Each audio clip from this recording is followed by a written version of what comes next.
Hi! Okay, so I just wanted to go over how to use the Golden Hour palette.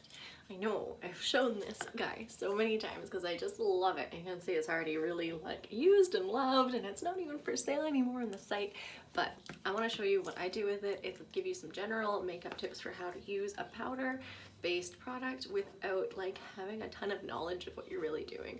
I was never one to use eyeshadows. They scared me, and now I just love the extra little boost it gives me, and I've actually been doing it every day that I go to work. It's kind of crazy that I've actually moved to this. But I'm going to show you how to use all 6 of these colors. We're going to start with the eyes, and then we'll go ahead and use the blush and the highlighter as well. But I'm actually going to use a different brush for every different color in here just to kind of make everything sit well and that sort of thing. So grab your brushes, grab your palette, and follow along with me. So I'm going to go over some very basics first off. So you can see my eyes are hooded, which means that the lid of my eye actually sits on my eye as I open it. So when I put eye makeup in there, it's gonna kind of crease a little bit. So some of the things that you want to do with a hooded eye is you want to never go much above this crease line. You want to work on the lid and then up to the crease, but you don't want to put too much in here. It's just gonna make your eyes shrink and look a little bit smaller. If you have, excuse me, a beautiful almond shaped eye, then you can totally go higher when all the things I'm explaining. I also have downturned eyes, so I call them sad eyes. So I'm just gonna do some things to make sure that I give them some lift. So basically what I'm going to do is I'm never gonna go beyond this point. So where my eye ends and my eyebrow ends, I'm never gonna allow any eye makeup down here. Now, if you want to have more of the sullen Marilyn Monroe look or something like that, you can absolutely do that. Or if you have upturned eyes, you can add some more in there. But for me, I want to look happy and awake, and so this is my method. I also have brown eyes. They're not a dark brown, but they're brown. So I'm gonna be using a lot of this bright red burgundy-ish color because it's really going to contrast well with my eyes. And the great thing about this is it contrasts with everybody's eyes. Nobody has red eyes. So for blue eyes, it's a beautiful contrast. For green eyes, it's a crazy contrast. So don't worry about looking like a Christmas tree if you're doing red and green, but just follow along and play with it and see how your eyes can pop. Now, if you have a different palette, just take some of the same ideas I've been talking about and do them similarly. So we're going to always start with a color that's going to really give you that contrast. So let's say you've got green eyes. You can go to a red or a purple or a blue, something very vibrant. It's going to just contrast very well. Whereas if you're blue eyes, you want to go to something like a red or a green or something just a very different color, right? So if you look at a color wheel and you go exactly across the wheel, that's kind of your ideal color pop point.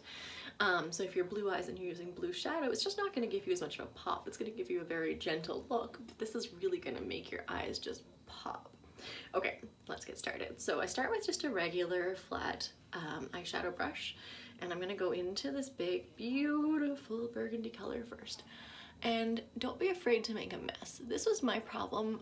And why I was afraid of using eyeshadows is because I was always like, oh my god, that looks awful right away. But you have so much more work to do, so don't worry about what you're doing. We're gonna make it all blend and all look so much better, so just keep playing along with it. You can see my eyes don't match at all here.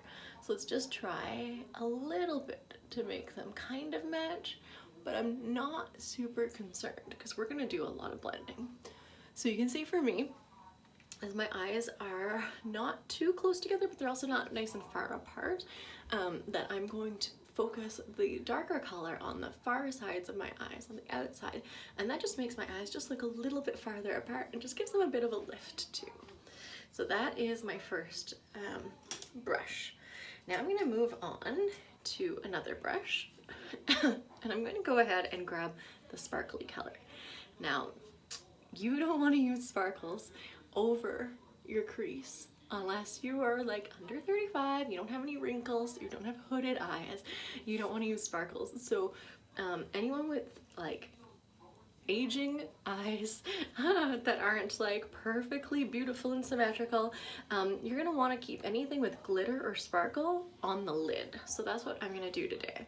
If you are young and your eyes have no wrinkles, no crease, like doesn't sit there, or you have beautiful like almond shape, like I guess like typical Chinese shaped eye or monolid eye, then yeah, like you can go all out with the glitter. So all I've done is kind of filled in from here across the lid and just a little bit into where that red was. I'm gonna do the exact same on the other side. So I'm starting on the inside, pressing into the lid. You can also notice that what I'm doing is I'm pressing. So I'm not sweeping, I'm pressing. So I grab the shadow and I push it into my eyelid. What that does is it gives you more color. It gives like a stronger color. If you sweep it across, it's just gonna give you a very gentle color. So I like to overdo it and then remove it. Might be a little counterintuitive, but that's how I do it. Okay, next up, we're gonna work on the crease. So I have a crease brush here. This guy has like a lot of bristles. They're like easier to move, and I'm gonna go into Dawn. So when you're looking at your crease, you want to go with a color that's similar to your skin tone. So if you have a little bit darker skin, you can go with a little bit more of a mocha color, that sort of thing. Just looking at like another palette just to give you some ideas. So if I were to use this palette, I would use Brulee, or I would use even Candlelight. Either one of these I would use in my crease. And I could even go up to Dusk if I wanted to, but you want to stay like similar to your skin tone for your crease. So we're going to go into Dawn. I'm going to take a pretty generous amount, and I'm going to just start in the edge of the crease and go across. Now this time I'm sweeping. I'm not pressing like I was before, and I'm sweeping all the way across. So I'm trying to define that crease a little bit better than it had previously been defined. So make it look like I have more of an eye shape. Don't be afraid to press it right in there. Get some oomph. Okay?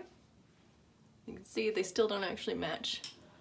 We will fix that. I'm just gonna add a touch more ray on here, which is that golden shimmery. Okay, now I'm gonna grab a really skinny brush. You can do this with your finger. You don't need to use a brush. You can also like just wipe off one of your other brushes. I use my finger if I can't find this guy, or if I've used this one for something else, because I'm gonna go into this white color. So you wanna definitely have like a fresh brush or a fresh clean brush with the white colors. And then I'm just gonna go right into the corner of my eye.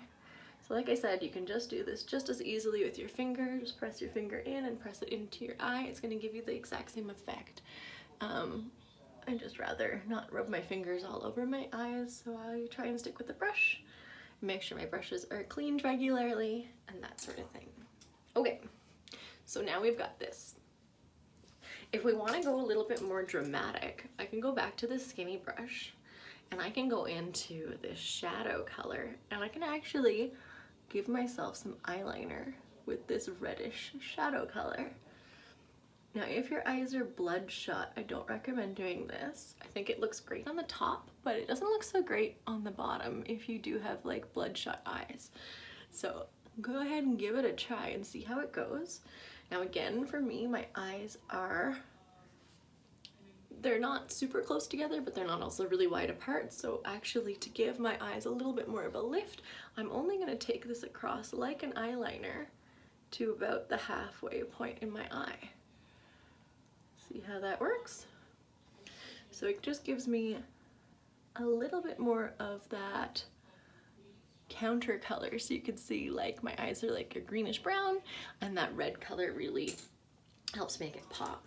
Okay, now if you look at them, they actually do look a lot more similar than they did before. I'm gonna take this different brush, nice clean brush, and I'm just gonna sweep across in circles to give it a little blend. So I just want everything to kind of meld together. I'm gonna take the same brush and I'm gonna go into this beautiful pink color. This is Horizon, and I'm just going to apply it on my cheeks. as a blush. Now I did already have just a pinch of Nectar on because I had done my Flawless in 5 prior to this, so I came with like a full everyday kind of makeup look, but this just gives me like a nicer, different, like golden hour kind of color. Okay, last up is my favorite part. It's our highlighter. So take a look at my face. It's like, looks pretty good. Got some makeup on. It's not too bad. But let's go into this highlighter with a fresh brush. A big fluffy one is the one I like to use. And then we'll go under my eye and under the other eye. And see how I just all of a sudden have like an instant uplift glow? I can do the same just above your brow on both sides, and then take it down your nose, on your cupid's bow, and on your chin. Pop. And all of a sudden you have like this such better glow. Now, if you don't have forehead wrinkles like I do, you can totally do this on your forehead as well, give you a little bit of a shimmer, but any kind of powder in wrinkles just accentuates your wrinkles, so less than ideal for wrinkled areas. So if you're dealing with that, if you're dealing with something like that, or you have like wrinkles even here and you don't want to use it, you can always revert to a cream-based highlighter. So this is a cream base. You never want to do cream on top of powder, but I can do some cream up here. And what we're doing with the highlighter is we're really touching on the high points of our face. What that means is where the sun would hit it naturally, and we want to give ourselves a little extra glow. So the sun would hit me here, it hit me here, it hit me here, it hit me here, here, and here. So that's exactly where we put the highlighter. It just gives you this extra little shimmer, little glow, and that's it, we're done. Easy peasy. Now I might just reapply just a touch of my mascara because some of that powder has gotten onto my mascara and just taken away a little bit of that va-va-voom I had going on from my lashes, but just a little touch is all it takes. All right, let me know if you have any questions, how to use this. If you want any other tips, let me know.